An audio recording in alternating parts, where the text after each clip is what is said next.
Hey guys, what's up? It's Olivia. Welcome back to my channel. So today we are doing a Q&A video. I'm super excited about it. I have about 20 questions picked out and we're just gonna go through these as fast as we possibly can. But first I want to show you I'm wearing my Ravenclaw sweatshirt in honor of Fantastic Beasts coming out tonight. Who is excited? I think it comes out tonight. I'm not sure. I'm filming this beforehand. So it comes out really soon and I am pumped. But first I wanted to give a big shout out to katesparklejewelry who sent me this ring. But basically what this company does is they make designer rings handcrafted in real 925 sterling silver. So basically if you want an engagement ring that's not very expensive but still looks really awesome, then this is a really good way to go. So they have several different collections. Mine is from the Opal collection. I really like it because to me it looks kind of like the Tangled Sun a little bit, so I feel a little bit of Disney whenever I look at it. So mine has opals and white sapphires. They also have a rose gold collection and a princess collection. So basically if you just want to like treat yourself, this was $78, but they gave you guys a coupon code, so it's Olivia R30 for 30% off. So with that, that makes this a $48 ring. So whether you want to treat yourself or give something to your sister, your aunt, your mom, whoever likes rings in your family, or you want an engagement ring that's like not the super expensive one just yet, this is a really good option. So thank you so much to them for sending me this ring. And they also send these cute little package. So yeah, check them out. On to the questions. So I have my laptop here. I'm gonna be reading some questions out. So the first one is from Main Street Meg, and she says, did you prefer working in entertainment or merchandise more?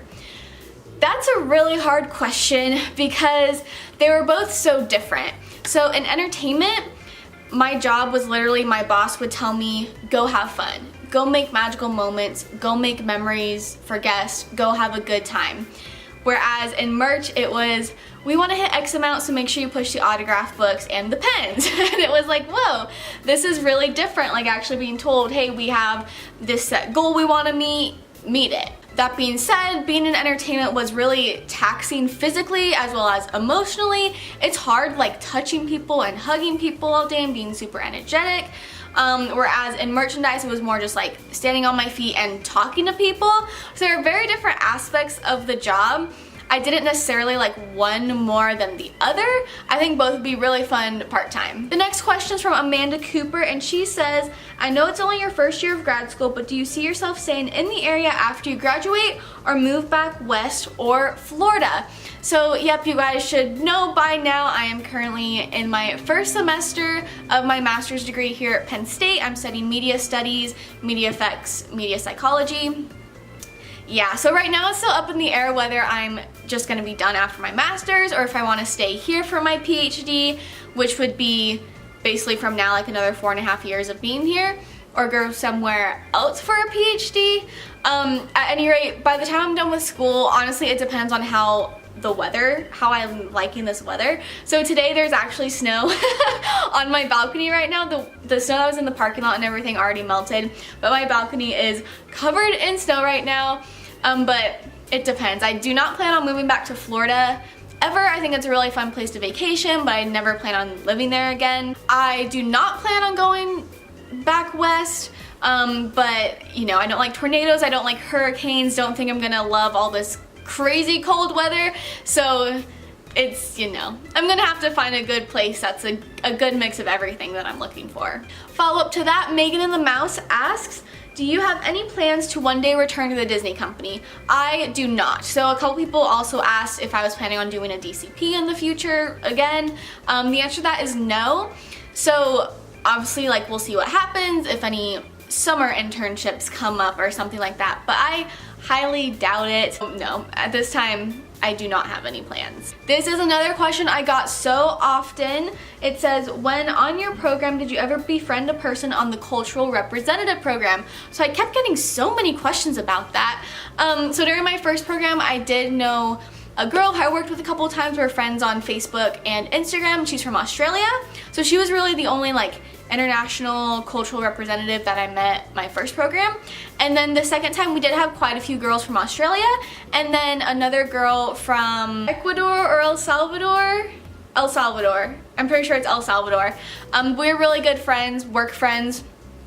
we sort of trained together, like we trained on the same days but had different trainers, and then we worked a lot of our shifts together. And then at the end of my program too, there were a bunch of people from France that came in, so I barely got to know them. Like, we're not friends on any social media or anything, but like when I see them in my friends' Snapchat stories, I recognize them. So yeah, those are the people that I met on the cultural representative program. The next question, I was wondering if you have ever worked a job or internship before your DCP. So yeah, a lot of people asked about that, and if you need to have job experience before you do the Disney College program. You do not need to have job experience. They even say on the application website, which is disneyprogramsblog.com, you have all the information about all this stuff. They say if you don't have work experience, just put like any like volunteer experience or anything that you have on there. So personally, before my first DCP, I had worked in a coffee shop for 1 summer, and then I was also I had been a high school cheerleading coach, and I had been a research assistant. And then on there as well, I put that I had been a cheerleader for my university.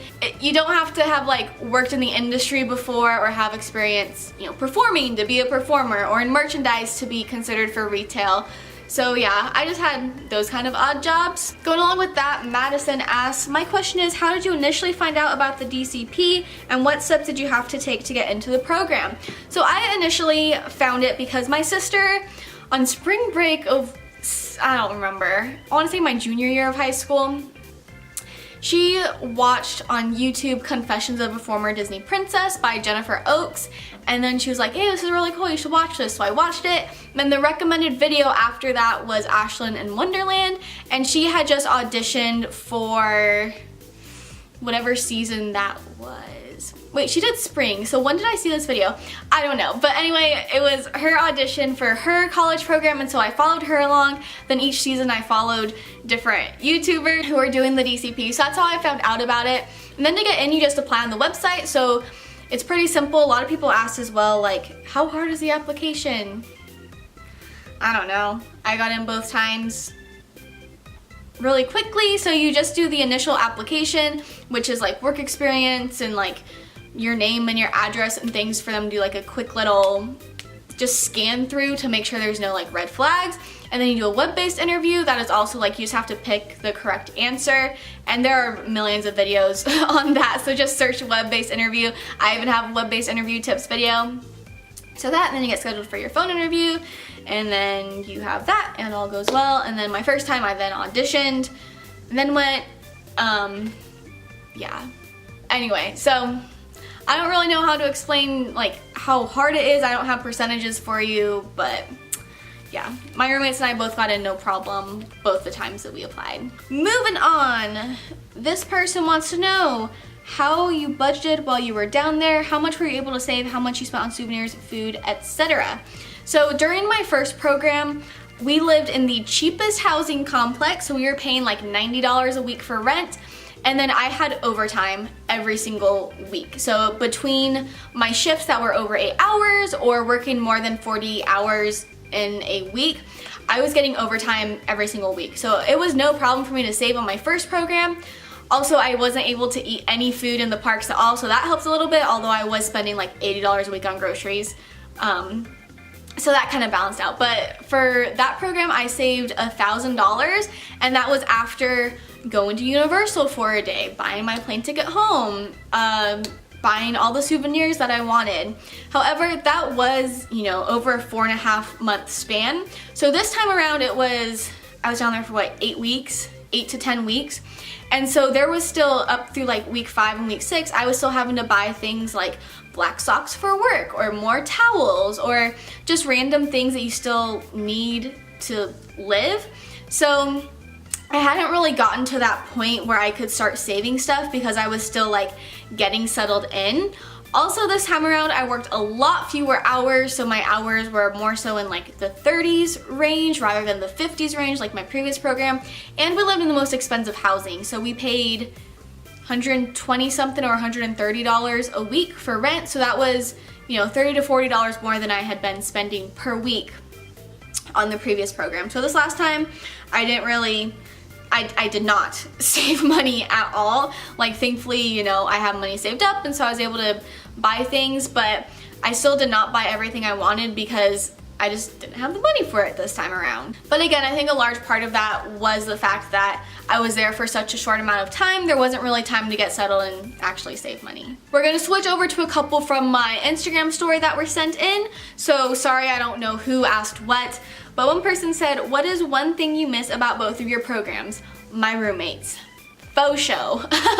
For my first program, there were certain shifts that I really liked. I missed some of the people that I worked with, but really my roommates is what I miss from the programs. This is a really good question. What's your advice for someone unsure about doing the DCP? My advice is to ask yourself this question. Do you want a Disney World vacation, or do you want to go work at Disney? It's very, very different. So do you just like want to go to the parks and you think that's really fun, you miss it, you want to play in the parks all the time whenever you want? Is that what you're looking for, or are you looking for working there? Because let me tell you, the playing in the parks thing happens one day a week on your day off, or it might happen another day of the week before you go to work or after you go to work. But it is a lot of late nights, early mornings, long hours, dealing with crazy guests. So yeah, I would just ask yourself that. Do you want a vacation, or are you sure that you actually want to work there? This is a really odd question, but I get asked this so often. So they said, do character performers and cast members get to eat the food from the buffet when they work a character meal? And do cast members get food for free in the parks? No. For whatever reason, people, like the comments that I get, people seem to think that we get a discount on our entry ticket, but then food for free, like whatever food we want. No, that's not a thing at all. So it's our park ticket that we can go in whenever we want. That is free, but we still pay for food whether you're working or not working. I just always find that a really weird question, because I'm like, why? Why would we get free food from that? Occasionally they'll send out things where you might get certain percents off at certain restaurants between certain times, or like at merchandise locations we do get a discount, so if you purchase food from that location you get your merchandise discount. But no, we don't get food for free. To the YouTube comments, Life with Fibro Hash and Ray said, how do you get the views? I started a YouTube channel, but I don't have a computer or anything to edit or a camera. It's all from my phone. So that's fine if everything is from your phone. There's editing stuff for your phone. Even within just like taking the video, there's a way to do simple edits and cuts, and then there are free apps where then you can add in music and all that, so that's totally fine. Really with getting views, so I started this channel in May of 2014. By the end of my first college program, December 2016, I had like 600 subscribers. And then in January 2017, once I started uploading story videos, that's when my channel started getting views. I got 1,000 subscribers a month for like 5 months, and then it stayed stagnant again until I did my second college program. So that's how I've been with views, just so you know. It wasn't like overnight I got views. It was like 3 years of no views, and then finally some views for a bit. So I would really recommend, if you're into YouTube and you want this to work, is to watch Sunny Lenarduzzi's channel, as well as Sean Cannell and Think Media. They have a lot of good advice about niching your channel and getting that SEO to get views. So I would recommend looking at that. I'm not gonna go too deep into it right now, but you know, I would say pick a topic and stick with it. Next question. What are some things you recommend me putting on my bucket list for DCP this spring? The only thing I know right now is I want to keep an autograph book. So I do have a video on what my bucket list was for this last time around. If you're over 21, definitely go to Jelly Rolls on a Sunday night. It's free for cast members those nights, so definitely do that. Since you're gonna be there during the Fine Arts Festival and Flower and Garden, I definitely recommend actually experiencing it. Make sure to take a couple of days and just walk around Epcot, take pictures, try the different drinks, the different foods, walk around the boardwalk if you haven't done that already, see the shows. It really depends on what you want to do. If you're one of those person who wants to ride every single ride or meet every single character, see every single show, I don't know. Those are just some of the things that I think you should put on your list. Lynn says, what is your favorite part of being on YouTube? Oof. I don't know.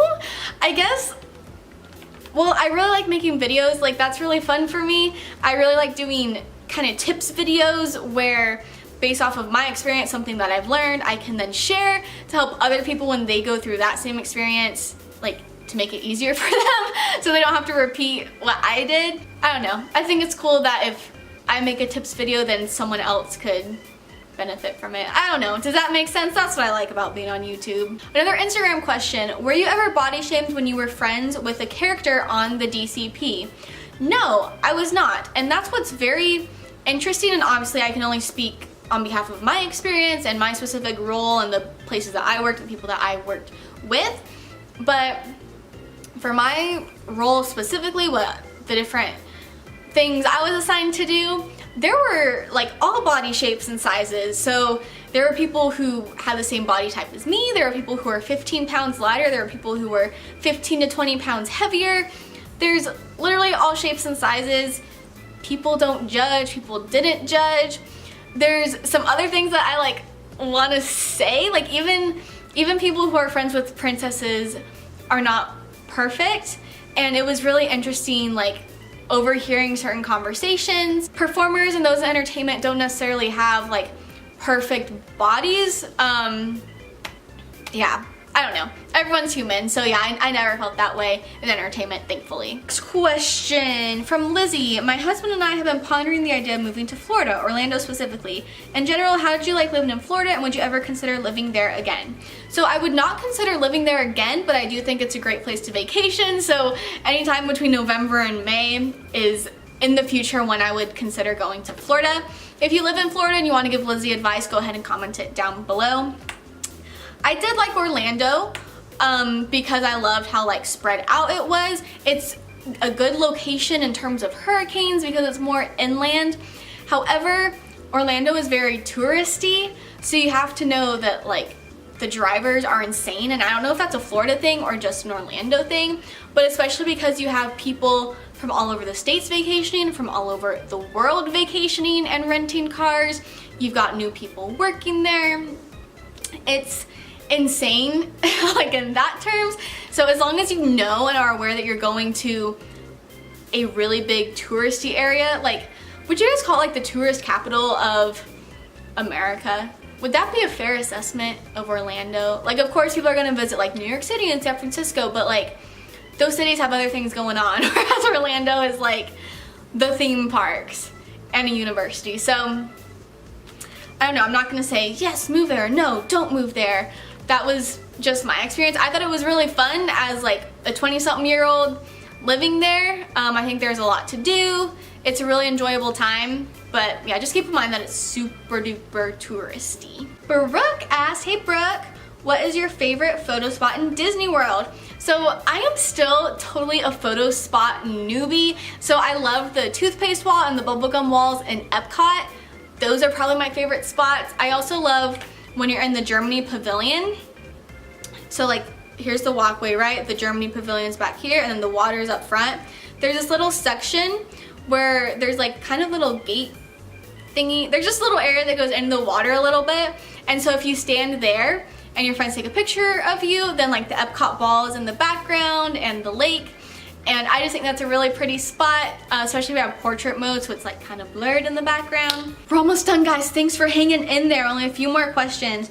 So Sydney says, what are some of your most memorable / favorite interactions that you had with guests during both of your Disney college programs? So one of the times that I remember that, I don't know why I liked this interaction, I just did, but it was probably raining. I don't know. But there was this mom and her daughter, and the mom, this was at photo at the end of the dinosaur ride, and so the mom was standing next to like, it's so weird. When you exit off the ride, you're in this little squished in shop that is, anyway, you walk through, and to the left is like a, like the cash registers, but then to the right, there's like these columns, and you go through there to then see your photo. So on one of the columns, we have an outlet, and so the mom was standing there like with her phone plugged in. And so I went over to her and I was like, oh, hi, how are you doing? And she was like, oh, we're just charging our phones. My phone's out of battery. Like, I just need to get a couple of percentages and then we'll leave, like, blah, blah, blah. And I was like, no, you're good. We also have another outlet over there if you want to sit on the ground while you're charging your phone. Like, it's all good. And she was like, oh, thank you. And I was like, oh, yeah, like, where are you from? Blah, blah. So we talked for a minute, and The girl had actually had questions about the DCP, so I got to talk to her about that for a few minutes. So yeah, that was just like one of my favorite interactions, I guess, because it's so funny. You have some guests that are like literally the worst human beings on the entire planet. Then you have other people where they're like, oh, I'm sorry, like, I don't mean to like take the energy, like, and stand here, blah, blah, blah. And it's like, you are fine, like, take your time, you do you, like, I understand. I'm a guest here too sometimes, like, you're good. Let's have a conversation, make the time go faster, you know? So, I don't know, I like that interaction. Kendra asked, have you ever met or seen a celebrity while on the job? No. So I watched, the closest I ever was to a celebrity is I watched the Candlelight Processional, and Neil Patrick Harris was the one speaking at it. So that was really cool. I was pretty close to him. And then while I've been in the parks, like Thomas Rhett has been there. Like he went this summer. I don't know if I was ever in the same park as him at the same time. I know the Kardashians were there the last program. There have been Disney Channel people, especially when it's around this time. This is when they do the Christmas tapings at Disney World. So all the celebrities are coming in. Oh, I also saw Trisha Yearwood and Garth Brooks singing in Magic Kingdom. So I wasn't super close. I didn't interact with them, but I saw them. So those, unfortunately, are my only very lame, not even celebrity interactions. Alrighty, 2 more questions. So this one says, hey Olivia, I was accepted as a performer and I'm really nervous about the role. So I was wondering if being a performer was easier or harder than what you expected it to be, and what advice would you give to future performers? So congratulations, Julia, that's really, really awesome. So here's what I would say. Go into training and everything with an open mind. I found training to be fun. It is difficult. There's a lot you have to learn, but just trust your trainers and trust that like they know what they're doing. For me personally, the first 6 weeks was really difficult. You're gonna learn there's a lot of things to focus on when you're performing, even if you've just performed in like plays or something. Like, you know, there's a certain way that your character is going to move. There's a certain way they stand. There's a certain way they wave. In terms of being a performer in entertainment at a theme park, there's usually some sort of signature process involved, maybe learning how to speak a certain way. In addition to that, you also have to learn how the flow of an interaction even goes, because that's a brand new thing too. So personally for me, it took about 6 weeks for all of that stuff to become second nature. That's when I started having more fun with the interactions, because I could focus more on the child and what was going on rather than, am I moving enough? How is my movement? Is the signature perfect? Like, once all that became muscle memory, then it was so much better and a lot more fun. So I would say if at first you're still like, oh my gosh, I don't know what I'm doing, like this isn't fun yet, that's okay, that's normal. Some people are like good with it after like a week, they like have everything down. For me personally, it took about 6 weeks to get used to everything. Alrighty, and the last question is, do you take YouTube as a serious career option? No, I do not. So obviously I love this channel. I do make a very small income from it, which is really, really cool. I want to keep up with it as long as I can. I actually want to make my second channel, Olivia's Grad Life, my main channel. Like, that's the channel that I'm like, I want that one to get to 100,000 subscribers. Like, that's kind of the vision I have for that channel. Whereas this channel, I'm just like, whatever happens, happens. Like, if God wants this to get to 30,000 and stop, or to 50,000 and stop, or to 1 million, like whatever, like I'll accept whatever happens. I'll keep making videos as long as people want to see them, but I don't foresee it as like my career. I don't really know what I want to quite do as my career yet. Like, I think I want to be a professor, but like I'm not sure. I know that I definitely have a couple of books that I want to write and have started, so that's a thing. But as far as YouTube itself, I've never considered that an option. I'm definitely not counting on it. Alrighty, that's all of the questions I'm going to get to today. Thank you guys so much for sending in your questions. You sent in about 100 different ones, and so I got to about 20 something of them, so I hope you guys enjoyed the video. One of the next videos I'm gonna film is about the content and confidence side of vlogging on your Disney college program. So next time it's gonna be like the safety aspects of it, and like basically what to vlog and what not to vlog in order to avoid getting termed on your program. Then after that, it's gonna be more like the confidence aspect. So if you have any questions about that, or if I didn't get to your question in this Q&A, then please comment it down below and I will get back to you. Again, make sure you guys check out Kate Sparkle Jewelry. I will leave the website down below, as well as the 30% off coupon code, just in time for Christmas and everything. So if you have someone in your life who likes rings, definitely check out their website. Anyway, thanks so much for watching. Hope you guys have a wonderful day. Keep dreaming out loud, and I will see you guys next time. Bye!